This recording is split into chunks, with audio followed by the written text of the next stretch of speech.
मेरे चैनल को सब्सक्राइब करें और बेल आइकन को ऑल पे सेट करें। Hi everyone, welcome to my channel. आज हम एमसीक्यू सीरीज़ का तीसरा वीडियो बनाने जा रहे हैं। उससे पहले मैं आपको दूसरा जो एमसीक्यू का सेकंड वाला का आंसर बता देता हूँ। उसमें ये पूछा गया था कौन सा फाइबर का एलोंगेशन सबसे ज़्यादा है। अब ये उसमें जो चॉइस था उसमें से विस्कस फाइबर का एलोंगेशन ज़्यादा है। ध्यान रखिए, विस्कस फाइबर का वेट कंडीशन में 30% एलोंगेशन है और सूखा टाइम में 25% एलोंगेशन है। जैसे कि कॉटन वगैरह 6-7% तक रहता है और उसी हिसाब से विस्कस सबसे ज़्यादा एलोंगेशन वाला फाइबर है। ये उसका आंसर है। आज हम फाइबर का टॉपिक अपन नहीं पढ़ा रहे हैं, लेकिन फाइबर का अभी भी एक टॉपिक और बनेगा। उससे पहले थोड़ा मिक्सिंग का एक टॉपिक बना देते हैं MCQ 3 में। और उसमें देखिए सबसे पहला क्वेश्चन क्या है, shade variation avoided by. Shade variation मतलब कपड़ा में जो बोलते हैं ना, जो कोन में धारी आना, मतलब अलग अलग स्पॉट दिखना, मतलब क्लाउडी जैसा दिखना कपड़ा में, वो शेड वेरिएशन का ही कहलाता है। वो शेड वेरिएशन जो होता है, इसमें देखो चॉइस क्या है, horizontal cutting, vertical cutting, water spray, oil use. ये 4 चीज़ दिया। जैसे अपना एक एग्जांपल देखो, ऐसे मिक्सिंग लगा, ठीक है, तो कभी कभी ऐसे ऊपर ऊपर से काट काट के ले लिया माल, इसको बोलते हैं हॉरिजॉन्टल कटिंग। कभी कभी ऐसे ऐसे काट के लिया, जैसे अपना जन्मदिन में केक काटते हैं ना, ऐसे ही काट काट के लिया, ऐसे करके यहाँ ऐसे ऐसे यूज करता रहा, इसको बोलते हैं वर्टिकल कटिंग। और कभी कभी पानी स्प्रे करते, फिर कभी कभी एंटीस्टैटिक एजेंट या ऑयल भी स्प्रे करते हैं। इसमें कौन सा चीज़ सही है शेड वेरिएशन रोकने के लिए, उस पर वर्टिकल कटिंग ही सही है। हॉरिजॉन्टल कटिंग तो ऐसे ही ऊपर ऊपर से माल ले लेना, वो बराबर नहीं है। और वो वर्टिकल कटिंग जैसे अपने बताया ना, केक जैसे काटते हैं, ऐसे ऊपर से नीचे तक पूरा कटिंग होगा, ऐसे ऐसे कटिंग कर करके लिया जाएगा। जैसे मैंने समझाया था ना, या जैसे मिक्सिंग है, ऐसे ऐसे काट के एक साइड से खाते रहेंगे, एक साइड से ऐसे ऐसे खाते रहेंगे, तब जाके इसको वर्टिकल कटिंग बोलते हैं। और एक रहता है मिक्सिंग का ऊपर हर लेयर में पानी मारना या ऑयल, दूसरा ऑयल भी मारना। इसमें से वर्टिकल कटिंग जो है वही सही रहता है। उसके क्या होता है, देखो मिक्सिंग जैसे आप लेयर वाइज स्टक किया, तो उसका जब कटिंग करके लोगे ना, सारे लेयर का थोड़ा थोड़ा माल आएगा, वो एक होमोजेनियस मिक्सिंग होगा। होमोजेनियस मिक्सिंग होगा तो शेड वेरिएशन नहीं आएगा, ठीक है। उसके बाद देखो maximum time required for conditioning. जो अपना मिक्सिंग का कंडीशनिंग करते हैं, मतलब मिक्सिंग करके उसमें समझ लो तेल पानी स्प्रे कर दिए, कितना घंटे के बाद इसको अपन यूज करेंगे, उसमें एक डिस्प्ले बोर्ड रहता है कि मिक्सिंग का लॉट नंबर ए है, शेड नंबर ए है, एक कलर का माल है, इतना बजे मिक्सिंग कंप्लीट हुआ और इतना घंटे के बाद इसका यूज होगा, ऐसे बोर्ड लगा रहता है। तो उस हिसाब से देखा जाए कौन सा मिक्सिंग में अपन को सबसे ज़्यादा कंडीशनिंग टाइम लगता है। कोई 8 घंटा में कंडीशनिंग हो जाता है, कोई 24 घंटा का हो जाता है, कोई 48 घंटा में हो जाता है, कोई 72 घंटा भी लगता है। तो कंडीशनिंग टाइम जो होता है, सबसे पहले देखिए लिनन का सबसे ज़्यादा है। लिनन का 72 घंटा लगता है, 72 आवर कंडीशनिंग टाइम जो होता है। 72 घंटा इसको तेल पानी डाल के रखना पड़ता है और उसमें पानी सूख जाता है, फिर से डालना पड़ता है, फिर से डालना पड़ता है। 72 घंटा इसको गीला गीला रखना पड़ता है, तब वो चल के देता है। कॉटन 24 घंटा बहुत है, पीवी वगैरह 10-12 घंटा कंडीशनिंग कर दो, कोई दिक्कत नहीं। एक्रेलिक भी ज़्यादा ज़रूरत नहीं। लेलिन का सबसे ज़्यादा ध्यान रखिए, 72 घंटा कंडीशनिंग होता है। Blend variation avoided bye. Blend variation जैसे समझ लो आप पॉलिस्टर कॉटन का अपने मिक्सी लगा, पीसी या पीवी लगा, समझ लो इसमें 65-35 है, इसमें समझ लो 52-48 है, तो पार्टी के पास जब धागा जाता है तो ब्लेड वेरिएशन नहीं होना चाहिए। तो इसमें मतलब 2.5%, मतलब 2.25% ऊपर नीचे का ब्लेंड चल जाएगा उससे ज़्यादा फर्क रहेगा पार्टी नहीं लेगा। तो इसमें क्या होता है देखो, पॉलिस्टर कॉटन सबसे सस्ता फाइबर कौन सा होता है पॉलिस्टर कॉटन में से? पॉलिस्टर। तो जो मिल का मैनेजमेंट चाहेगा पॉलिस्टर का परसेंटेज थोड़ा बढ़ा के रखने के लिए, कॉटन का कम रखने के लिए।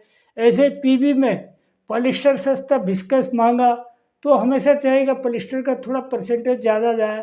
तो इसको चेक करने के लिए जो धागा खरीदता है वो ब्लेड चेक करके लेता है। ब्लेड चेक करके नहीं लेगा तो दिक्कत जाएगा। तो इसीलिए ये प्लस माइनस 1.25 मतलब टोटल 2.5% का रेंज होना चाहिए ब्लेंड का। उससे ज़्यादा रहेगा, फर्क रहेगा तो पार्टी ना कर देता है। ठीक है, तो ब्लड वेरिएशन कैसे अवॉइड होगा? Current moisture, correct moisture, all beaters on line, oil water spray, proper colour. अभी देखिए, जो ब्लड वेरिएशन होता है सबसे बढ़िया चीज़ होता है तो उसका मतलब करेक्ट मॉइस्चर। अगर मॉइस्चर ठीक नहीं रहेगा तो ब्लड वेरिएशन आएगा। समझ लो आपकी, मैं एग्जांपल बोल रहा हूँ, आपने एक मिलाज का मिक्सिंग लगा, एग्जांपल बोल रहा हूँ, मिलाज का मिक्सिंग लगा, उसमें 4-5 कंपोनेंट है। ठीक है, 4-5 कंपोनेंट है। फॉर एग्जांपल आपको बोलता हूँ, देखो समझ लो ब्लैक आपने लगाया 20%, ठीक है, नावी ब्लू का डाला 25%, फिर वाइट वाला कलर डाला, ग्रे कलर डाला, वो समझ लो 35%। कितना हो गया? 3 2 5 2 7, 80% हो गया। और एक आपने ये वाला डाला, ग्रीन कलर डाला, एग्जाम्पल के लिए बोल रहा हूँ, 20%। समझ लो ये 4 कलर मिला के आपने सैंपल तैयार किया। और फॉर एग्जाम्पल समझ लो ये जो नावी ब्लू कलर का माल, इसका मॉइस्चर समझ लो 8% की जगह 18% है नावी ब्लू कलर का। जब 18% होगा मॉइस्चर, तो प्रोसेस में जब वो मटेरियल आएगा, आप कंपोनेंट तो उसी हिसाब से ले लिया, परसेंटेज के हिसाब से। 18% जिस फाइबर में मॉइस्चर है वो समझ लो उड़ गया, प्रोसेस में तो उड़ जाएगा गर्मी से, तो ये क्वांटिटी कम पड़ जाएगा। फिर शेड वेरिएशन आ जाएगा, उसमें अलग कलर का दिखेगा, पार्टी कलर से मैच नहीं करेगा। तो करेक्ट मॉइस्चर जो होता है बहुत इम्पोर्टेंट है शेड मतलब मैच करने के लिए। जो ब्लड वेरिएशन होता है वो करेक्ट मॉइस्चर होने से ठीक रहता है। मॉइस्चर अगर कम ज़्यादा होगा तो ब्लड वेरिएशन आ जाएगा। बाकी ये बीटर बाईपास करो, लाइन में लो, उससे कोई लेना देना नहीं है। ऑयल वाटर स्प्रे, वो भी कोई फर्क नहीं पड़ता, ये सब नहीं चाहिए। ठीक है, आपके मेन मॉइस्चर के कारण ब्लड वेरिएशन होता है। मॉइस्चर बिल्कुल बराबर होनी चाहिए, जिसमें जितना होना चाहिए। उसके बाद देखिए, viscous fibre why open before mixing. Viscous fibre आप चाहे ग्रे लो या डाइड लो, सबसे पहले आप पीवी के साथ मिक्स करो या कॉटन के साथ या किसी भी फाइबर में मिक्स करो। विस्कस फाइबर को अपन एक मतलब ब्लेंडर में ओपनिंग करते क्योंकि वो जो बेल प्रेस हो आता है, पूरा प्रेस हो आता है, अगर बराबर ओपन नहीं होगा, मिक्सअप नहीं होगा फाइबर से, और उसमें दिक्कत जाएगा। तो इसीलिए विस्कस फाइबर ओपनिंग करते हैं। कारण क्या देखो, to avoid shade variation avoid करने के लिए, नेप्स मिनिमाइज, नेप्स कम करने के लिए, होमोजेनियस मिक्सिंग, होमोजेनियस मतलब पूरा बढ़िया से मिक्सिंग मिलावट हो, टू इंक्रीज स्ट्रेंथ, विस्कस का ओपनिंग करने से स्ट्रेंथ बढ़ता है। ये सब चीज़ में सबसे इम्पोर्टेंट रहा देखो होमोजेनियस मिक्सिंग। जो मिक्सिंग होता है, जैसे आप पीवी के साथ मिलाओगे, कॉटन के साथ मिलाओगे, बराबर मिक्सअप होता है जब अपन ब्लेंडर से ओपनिंग करके डालते हैं। उसके बाद देखो which fibre drops maximum in process. कौन सा फाइबर अपना प्रोसेस में ज़्यादा गिर जाता है, मतलब बीटर की साइड से या लट्टिस का साइड से कौन सा फाइबर ज़्यादा गिर जाता है। देखो शॉर्ट लेंथ फाइबर, जो छोटा छोटा फाइबर रहता है वो रहता है क्या, उसके बाद मोर स्पेसिफिक ग्रेविटी जिसका ज़्यादा होगा वो गिरता है क्या। उसके बाद देखो लंगर लेंथ, लंबी लंबी फाइबर गिर जाता है क्या। वेट फाइबर, गीला फाइबर गिर जाता है क्या। उसमें से सबसे इम्पोर्टेंट देखो मोर स्पेसिफिक ग्रेविटी, जो फाइबर ओजनदार होता है वो फाइबर ज़्यादा गिरता है। जैसे पॉलिस्टर कटन आप लोग, पॉलिस्टर का स्पेसिफिक ग्रेविटी 1.38 है, कटन का 1.535 पर है, तो कटन ही गिरेगा। पॉलिस्टर विस्कस तो विस्कस ही गिरेगा। जो ज़्यादा फाइबर गिर जाता है उसको ही अपन इसीलिए मिक्सिंग में ज़्यादा क्वांटिटी लेते हैं, ताकि वो गिर जाने के बाद बराबर ब्लेंड बैठेगा। ठीक है। और उसके बाद देखो Y water and antistatic agents use in mixing. Mixing में अपन तेल पानी क्यों यूज करते हैं, हिंदी में बोलते हैं तेल पानी, मतलब वाटर और एंटीस्टैटिक एजेंट क्यों यूज करते हैं। तो उस पर देखिए, for homogeneous mixing, to increase strength, avoid lapping, for clean fibre. ये जो पानी और तेल यूज करते हैं उसमें से सबसे इम्पोर्टेंट देखो अवॉइड लैपिंग। एंटीस्टैटिक एजेंट पानी इसीलिए यूज करते हैं, जो अपना जो मैनमेड फाइबर होता है या आप डाई करके कॉटन जो डालते हो उसमें जो केमिकल ये रहता है तो वो स्टैटिक इलेक्ट्रिसिटी पैदा करता है। इसको न्यूट्रलाइज करने के लिए अपन को तेल पानी यूज करना पड़ता है। उसके बाद देखो which value of mixing responsible for shade variation. जो शेड वेरिएशन होता है तो इसमें कॉटन का कौन सा प्रॉपर्टी जिम्मेदार है। उसमें देखिए length, strength, mic, B plus value. तो इसमें देखो लेंथ का नहीं रहेगा, स्ट्रेंथ का नहीं रहेगा, माइक का भी नहीं रहेगा, बी प्लस वैल्यू का रोल रहता है। इसीलिए कभी भी अपन मिक्सिंग लेते हैं बी प्लस वैल्यू समझ लो। अपन सारी कटन अपन 5-6 वेराइटी का कटन लिए, ठीक है, 5-6 वेराइटी का कटन लिए, उसमें देखो बी प्लस वैल्यू जो होता है समझ लो आपने 8.5 से लिया तो मैक्सिमम 10.5, मतलब 2 पॉइंट के अंदर ही होनी चाहिए। अगर आपने 7 का भी फाइबर ले लिया बी प्लस वैल्यू वाला और 11 का भी ले लिया, 4 का डिफरेंस पड़ेगा, तो ये बी प्लस वैल्यू मतलब आप मेरा कॉटन प्रॉपर्टी वाला वीडियो देखना, आपको क्लियर समझ में आएगा। ये पीलापन बोलते हैं, कॉटन में कितना पीलापन है। बी प्लस वैल्यू जितना ज़्यादा रहेगा उतना पीला रहेगा, और जितना कम रहेगा उतना सफ़ेद दिखेगा। तो ये बी प्लस वैल्यू बहुत इंपॉर्टेंट है शेड वेरिएशन कवर करने के लिए। देखिए 8 नंबर क्वेश्चन का बता रहा हूँ, which property major role for yarn strength.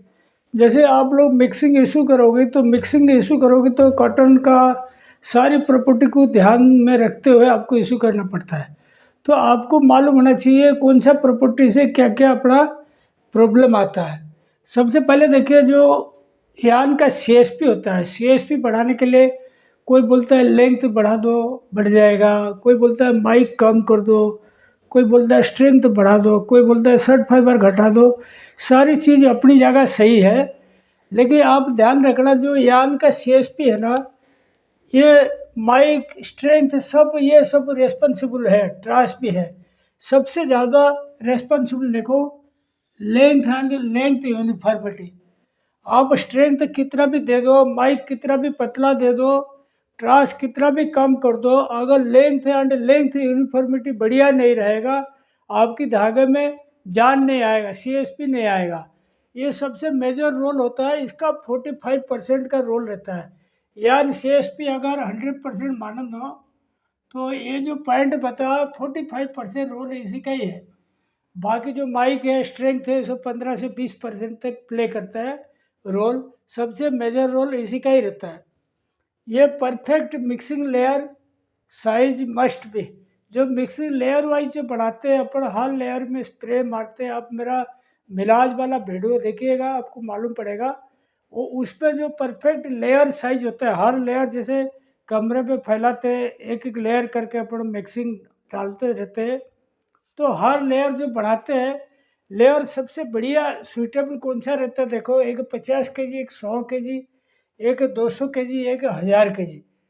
तो ये आप ध्यान रखो, 100 केजी का लेयर जो होता है ना परफेक्ट होता है। लेयर जो होता है बिल्कुल पतला सा होनी चाहिए, पूरा कमरे में स्प्रेड होना चाहिए।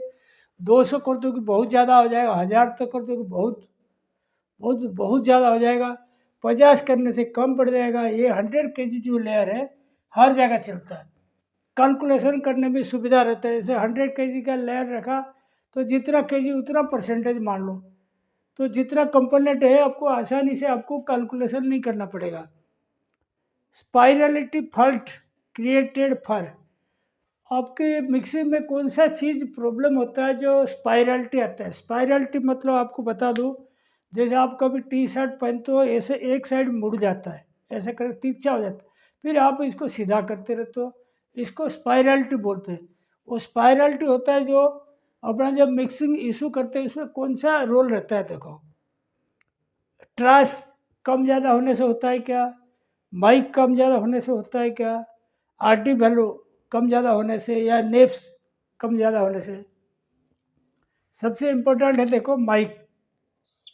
माइक होता है, समझ लो आपने एक मिक्सिंग इशू किया, मैं एग्जांपल बोल रहा हूँ, 2.7 माइक का कर्टन लिया और उसके साथ आपने 4.5 माइक का भी डाला, ठीक है।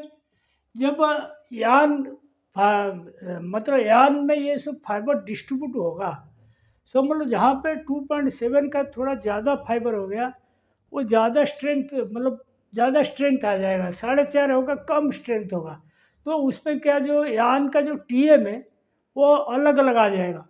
तो अलग अलग जा आने से क्या होता है, जैसे धागा ऐसे कभी ऐसे ले लो, लंबा करके ले लो, छोड़ दो, वो ट्विस्ट हो जाएगा, तो इसको स्पाइरलिटी प्रॉब्लम बोलते हैं। तो माइक का ही रोल रहता है पूरा। माइक इसीलिए ज़्यादा डिफरेंस वाला नहीं डालना चाहिए। समझ लो आपने एक मिक्सिंग 3.8 का माइक डालते हो तो 4.2 तक, मतलब 0.6 का फर्क होना चाहिए, ज़्यादा डिफरेंस वाला माइक नहीं डालना चाहिए, ठीक है। उसके बाद देखो, मोर ट्रासी कर्टन्स यूज फॉर, जो कर्टन में ट्रास रहता है मिक्सिंग जैसे लगाते हैं, ज़्यादा ट्रास अगर रहता है तो कौन सा प्रोसेस के लिए बढ़िया रहता है। देखो, ring spinning, open and spinning, air jet spinning, compact spinning. इसका आंसर है open and spinning. Open and spinning में अपना ट्रास वाला कर्टन ज़्यादा लोगे कोई दिक्कत नहीं, क्योंकि उसमें अपन ज़्यादातर कोर्स काउंट स्पिन होता है, और वो ज़्यादातर जैसे टर्किश टॉवल वगैरह होता है, मोजा वगैरह होता है, वो सब ओपन एंड से करते हैं। उसके बाद देखो, which machine responsible to avoid shade variation. ये जो ब्लो रूम का जो 4 पार्ट मैंने लिखा है, एक बेल प्लकर है, एक फ्लेक्सिकिल है, एक यूनिमिक्स है, एक बेटल स्कान है, इसमें कौन सा जो कंपोनेंट है, मैं मतलब ब्लो रूम लाइन का कंपोनेंट जो अपना मिक्सिंग का मतलब कपड़ा में शेड वेरिएशन का प्रॉब्लम अवॉइड करता है। तो ये जो क्वेश्चन का आंसर है मैं बता नहीं रहा हूँ आपको, ये वाला आप मेरे को यूट्यूब में मैसेज करके बताइएगा। लास्ट वाला ध्यान रखिए, 12 नंबर क्वेश्चन का आंसर आपको देना है, आप इसको बढ़िया से स्टडी कीजिए। शेड वेरिएशन का प्रॉब्लम अपना ब्लोर लाइन का कौन सा मशीन अवॉइड कराता है, मतलब सही करके देता है, इसको ज़रूर आप मैसेज दीजिए। ये वीडियो यहीं पे समाप्त करता हूँ। Thank you.